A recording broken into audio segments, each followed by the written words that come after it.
Salut petit physicien, j'espère que tu vas bien en cette heure de déconfinement. Je m'avance directement à vous annoncer qu'il y aura peut-être des aboiements durant cette vidéo. Mais bon, sur ce, bonne vidéo. Donc, notre objectif est de transformer le plomb en or. Ce qu'il faut savoir sur le plomb, c'est qu'il a 3 atomes stables. L'atome de plomb avec 206 neutrons et 82 protons, l'atome de plomb avec 207 neutrons et 82 protons, et l'atome de plomb avec 208 neutrons et 82 protons. On va utiliser l'atome de plomb avec 207 neutrons et 82 protons. Donc on va lui faire une modification une petite modification, il va juste subir une petite capture neutronique. Rien de méchant, on va juste lui ajouter un neutron et donc obligatoirement un proton. Donc on a notre petit atome juste ici. On lui fait la modification et donc ça va donner du bismuth. Désolé. Donc avec 208 neutrons et 83 protons. Donc à partir de ça, on va utiliser le diagramme de Segrè qui va nous permettre de travailler, de savoir quelles sont les modifications à faire pour arriver donc du plomb à l'or, qui est notre objectif final.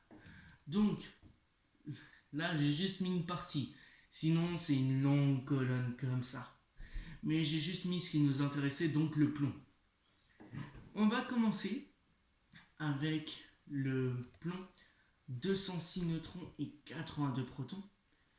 On va lui faire une transformation bêta-, ce qui va lui transmettre donc un neutron et un proton. Donc ça va lui donner du bithium avec 205 neutrons et 83 protons. On continue avec le 205 neutrons et 83 protons de bithium. On va lui faire une transformation alpha. Donc ça veut dire qu'on va lui ajouter 2 neutrons et 2 protons. Ce qui va nous donner du titane, désolé, avec 203 neutrons et 81 protons.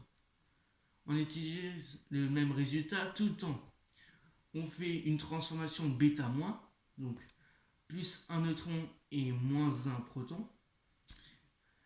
Et donc ça va nous donner plus un proton, désolé, excusez-moi. Donc ça va nous donner du plomb avec 202 neutrons et 82 protons.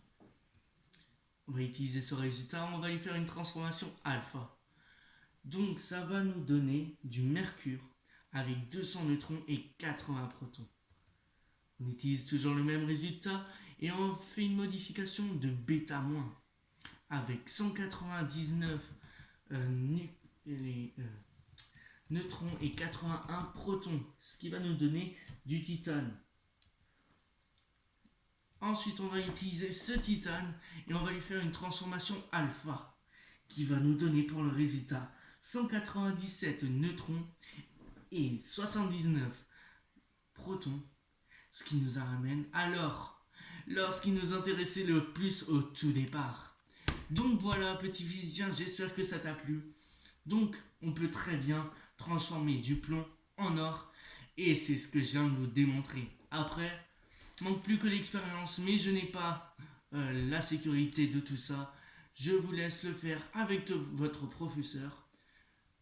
Restez encore un peu chez vous, même si c'est compliqué. Allez, bye bye petit physicien et à plus.